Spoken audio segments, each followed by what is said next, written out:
dalam kantor berita resmi Republik Mimpi dan masih banyak tamu-tamu yang mengejutkan yang akan hadir di sini. Salah satunya adalah utusan khusus PBB untuk urusan Burma, Bapak Ibrahim Digambari. Seperti yang kita bisa saksikan foto aslinya.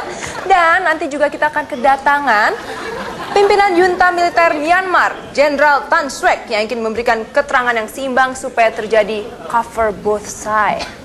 Nah, ini juga ada foto aslinya dan mereka berdua akan datang di segmen 7 dan 8. Tapi di segmen ini kami akan menghadirkan bintang tamu yang sangat luar biasa dan sengaja tidak akan mengumumkan terlebih dahulu. Silahkan Anda menduga-duga ya Mas Iwal ya. Iya, sekarang kita akan bicarakan tentang soal KPU di negara tetangga kita Indonesia yang berhasil meloloskan seorang tersangka korupsi.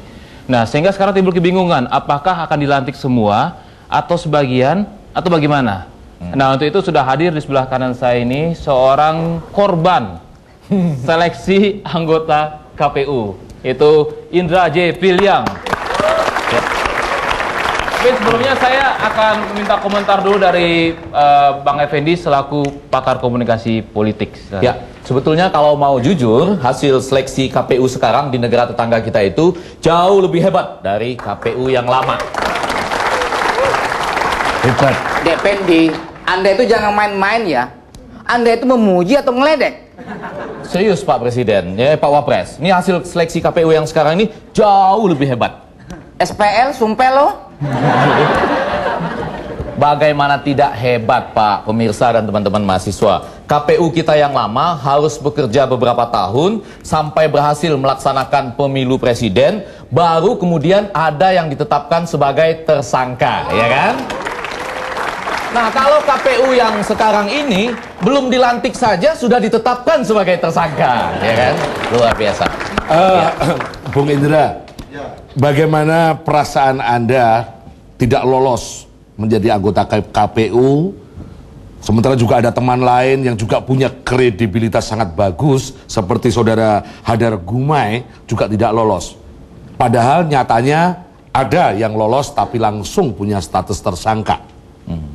Bagaimana perasaan Anda melihat itu? Ya, kalau melihat kinerja dari tim seleksi Presiden dan DPR, saya tentu bersyukur karena pengerjaan mereka tidak bagus, luar biasa berdampak buruk pada demokrasi dan pada sistem politik gitu.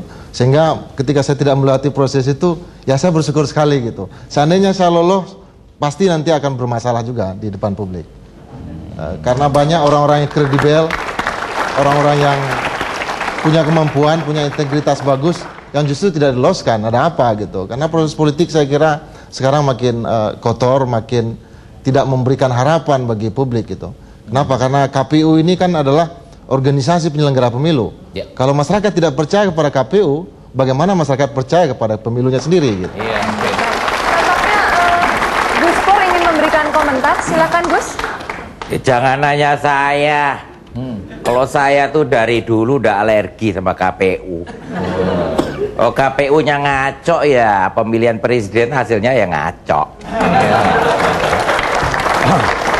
Boleh saya minta pendapat dari para mahasiswa, salah satu mengenai seleksi KPU ini?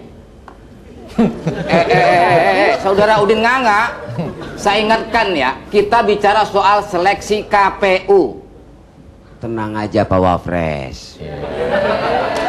Disinilah dibutuhkan apa namanya wawasan.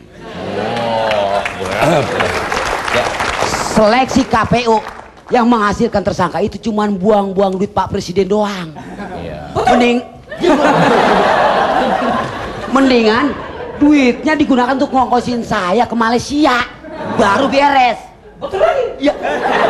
Jadi beta bisa naik kapal mundar mandir, nggak naik kapal laut itu. Lembek, mendingan lu naik getek tuh. Sebentar, bahasa Ambon nggak ada yang lembek, Pak. Dari mana kamu itu bahasa Ambonnya? Laut Jakarta. Ya.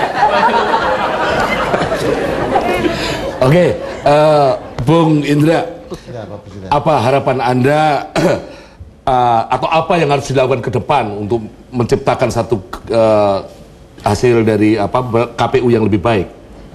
Saya kira mau tidak mau ya masyarakat KPU sekarang harus bekerja lebih baik dan memisahkan diri dari kepentingan-kepentingan politik, mereka tidak boleh dikendalikan oleh elit politik yang ada di birokrasi, misalnya di Sekretariat Jenderal nanti, atau diarahkan oleh partai-partai politik pendukung mereka gitu. Dan yang lain adalah masyarakat sipil harus bahu-membahu untuk menyelenggarakan pemilu secara baik. Sebaiknya hasil yang sekarang ini itu dilantik atau tidak dilantik atau bagaimana? Ya bagaimanapun menurut saya ini dilema ya. Ini kan hasil pekerjaan Presiden dan DPR. Kalau tetap dilantik kalau tetap dilantik harus dilantik semuanya. Kalau Presiden tidak melantik Samsul Bahri misalnya, maka Presiden telah melanggar undang-undang. Karena undang-undang menyebut bahwa 7 orang yang telah ditetapkan oleh DPR harus dilantik oleh Presiden gitu. Sementara kalau Presiden melantik 7-7-nya, maka kredibilitas depan publik juga akan terganggu gitu. Saya kira ini adalah akibat dari kebohongan publik yang selama ini disimpan oleh baik itu Presiden ataupun oleh DPR. Ya. Baiklah. Nah, seperti yang sudah kami janjikan tadi, kita akan kedatangan tamu yang sangat istimewa yang juga merupakan favorit pemirsa. Mari kita sambut kedatangan mantan Presiden Republik Mimpi Bapak Soeharto.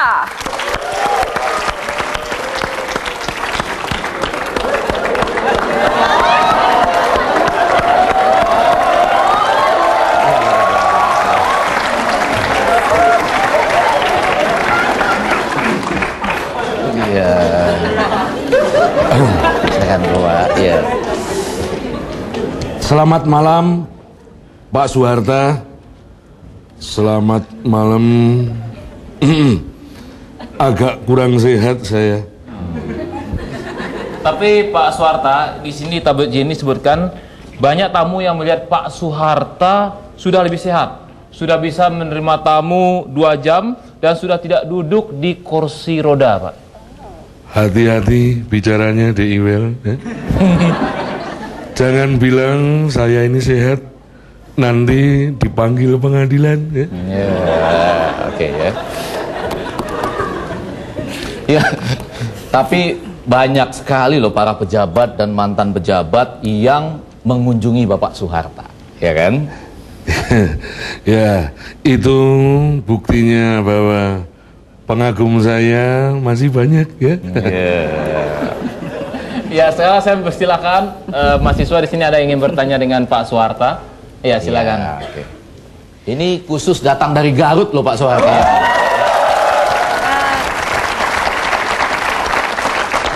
Sebelumnya selamat malam ya Pak Soeharto. Semoga Bapak cepat sehat ya Pak ya. Kalau Bapak cepat sehat kan proses hukumnya cepat selesai. Gini nih Pak, saya mau tanya nih sama Mas Effendi Ghazali. Dilihat-lihat kan banyak nih tokoh yang datang ke rumahnya Pak Soeharto. Jangan-jangan kalau nanti ada pemilu Pak Soeharto menang lagi nih, gimana? Oke. Sebetulnya pertanyaan ini bisa diajukan kepada kita semua ya. Dan bagaimana kalau kita tanyakan langsung kepada Pak Wapres misalnya? Saya kira kurang tepat Saudara Effendi. Karena Pak Wapres juga nyatanya sowan kepada Bapak Soeharto. Bukan cuma saya, Pak Presiden, Gus Pur juga datang ke rumah Pak Soeharto.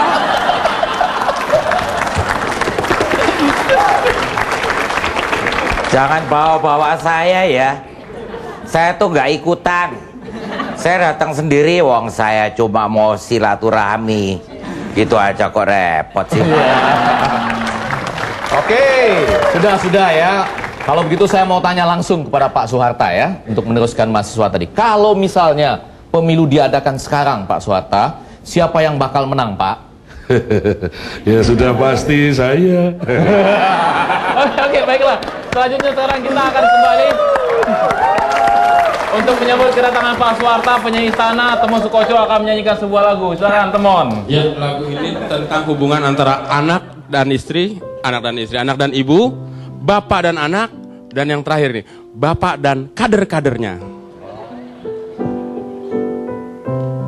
Lihat raportku penuh dengan merah, tak pernah sopan bila di sekolah, tapi guruku tidak pernah marah karena ayahku yang punya sekolah.